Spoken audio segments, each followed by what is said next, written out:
when we have to represent or model these social networks. In mathematics, in informatics, in digital science, the first object we want to use, the first type of model is in fact graphs to grasp the social network structure. So in a graph, there are hubs, which represent people, for example, and there are arcs that represent the connection between these people. From that, we can quickly observe this graph model can become more interesting. And different types of graphs represent different types of social networks.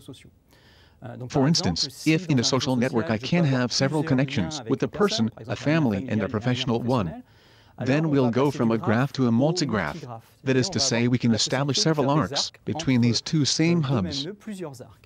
For example, if I'm interested in networks in which relations are oriented like in Twitter, the relation in Twitter is, I follow someone, but that person needn't follow me, so the relation has a direction. I'll therefore use orientated graphs, whereas for Facebook, I don't need one because the relation, by default, is symmetrical, so I don't need to orientate my graph. I'll also be led to look if there are different types of connections. In my network, on LinkedIn for example, I can't have a professional connection or any other kind, so we'll concentrate on graph types we call labels. That is to say, we'll put the different types of connections on the graph's arcs. And so on. Graphs are an example amongst others. We can also be interested in representing communities. The aim isn't to study the structure of the social network, but to look at the groups inside, for example, people with common interests. And even from a mathematical viewpoint, with graphs, we could use other structures such as matrices. A matrix can be built from a graph, particularly what we call an adjacency matrix. That is to say that for each arc in my graph, for each connection in my social network, I'll put a little one to show there's a relation. For example, if I take an adjacency matrix, columns and lines all have my network's hubs. And if there's a link between two hubs in my network, I'll indicate it in the box at the intersection point of the matching column and line. To show there's a small arc, I'll put a 1. It can also change in time. For example, if I'm interested in networks in which you put weights, that's to say to represent the certainty of a relation, or the strength of a relation between two people, I'll use what we call a weighted graph. In a symmetrical way, I'll have an adjacency matrix, where instead of putting ones in the matrix, I'll put small weights to show how strong the relation is.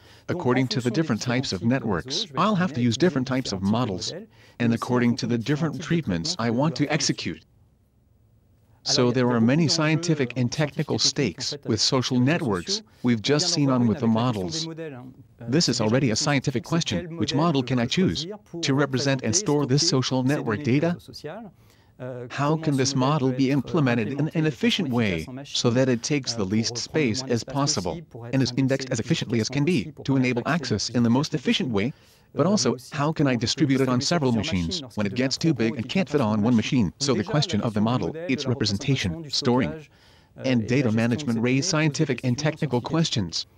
Further on, in informatics, there are always two aspects, data structures and algorithms. And so the question about the way we treat the data also raises. In this case, treatment can be very complex, so they are difficult in two ways. First, because we can have big volumes of data. Now social networks have billions of relations inside.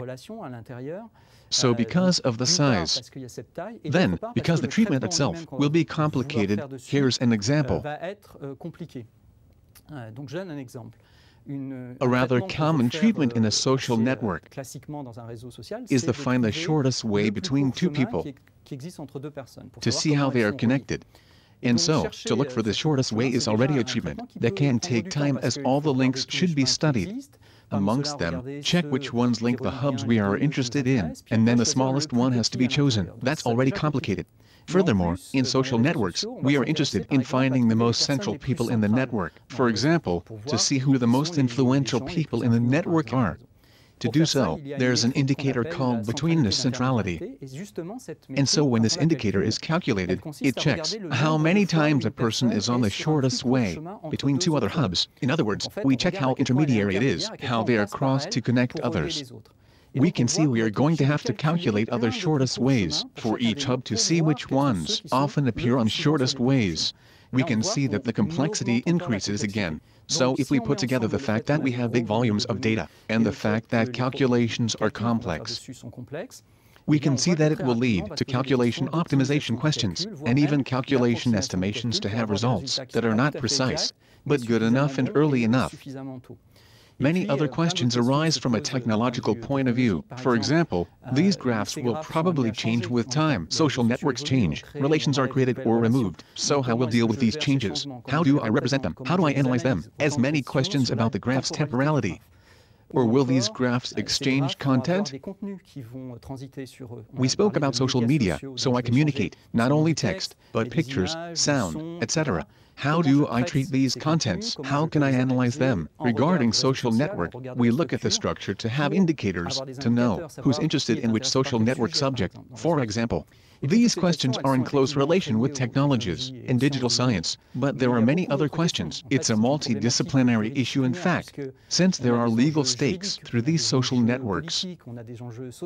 There are political stakes, societal stakes, so we could say that it's precisely because these networks are social networks that they raise multidisciplinary issues and all disciplines are questioned.